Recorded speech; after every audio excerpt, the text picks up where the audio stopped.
Pessoal, para a nossa dica número 6 do Enem, dicas de história. Vamos lá. Como eu falei para vocês, a gente começou a Revolução Francesa, a primeira fase da Revolução Francesa.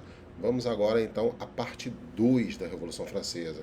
A parte 1 eu falei da primeira e da segunda fase. Agora, a parte 2, a gente vai falar da terceira, quarta e quinta fase. Terceira fase da Revolução Francesa, você pode aí, que foi concluída, né, a Constituição, tornando a França uma monarquia constitucional, como você está vendo. O rei, que era o Luís XVI, que eu já falei para vocês, ele conspirou junto com os emigrados. Quem são os emigrados? São aqueles que pertenciam à classe da nobreza e uma boa parte do clero também, que saíram da França, né, que faziam parte desse sistema chamado Antigo Regime, foram para outros países que antigamente eram aliados da França, para juntar forças para poder fazer uma contra-revolução, ou seja, fazer um movimento contra a Revolução Francesa, que era um movimento do terceiro estado, basicamente, né? Inicialmente liderado pela burguesia, a alta burguesia, a média burguesia, e o povo se inflama também por esse movimento. Depois você vai ver consequências.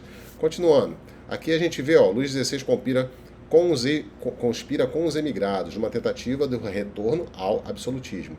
Quando chegou o ano de 1792, os líderes políticos proclamam uma república. E que república foi essa, né? Bom, ele foi pego, Luís XVI, ele foi pego tentando fugir da França. Foi uma vergonha. Foi uma vergonha. E aí ele foi levado de volta à prisão.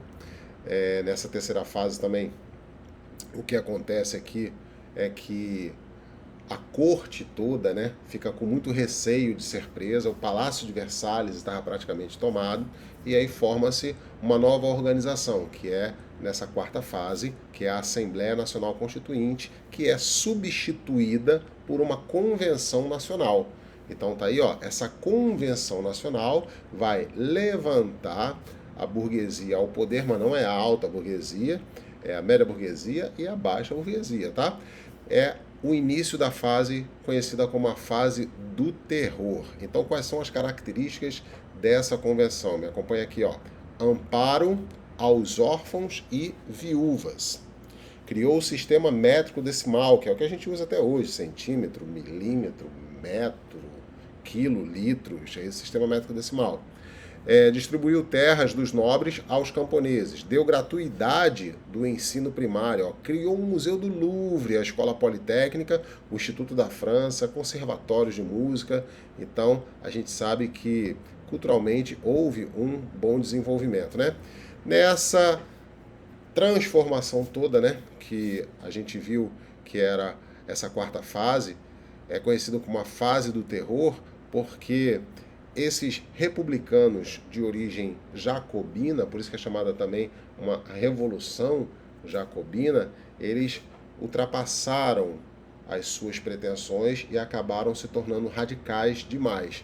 Então é a fase da guilhotina. Então eles vão perseguir todos aqueles que são contrários ao processo revolucionário. Tranquilo? Fácil, né? Bom, e vem a quinta fase, que é uma fase do diretório. A alta burguesia tenta tomar o poder, organiza-se em torno de 5 dirigentes, né, cinco membros eleitos pelo legislativo, como você está vendo, Só que eles eram muito mais competitivos entre eles, porque eles eram representantes de classes não, mas de correntes ideológicas e políticas contrárias.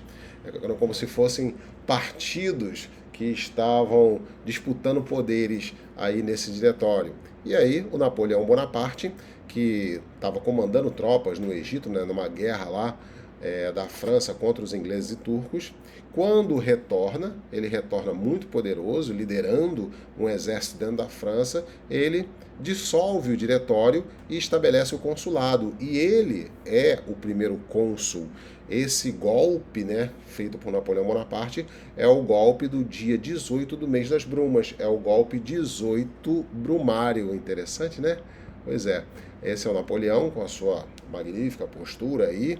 Ele gostava muito de ser representado, principalmente pelo maior pintor da época do neoclássico, chamado Jacques Louis David. Bom, o governo Napoleão tem como características, né? Ele é eleito como cônsul por 10 anos, ele aliou-se ao povo, criou o Código Civil Napoleônico, teve inúmeras reformas urbanas, fundou o Banco da França, criou o Liceu, o Conservatório de Música, como já falei também, conseguiu o título de cônsul vitalício perante toda a população.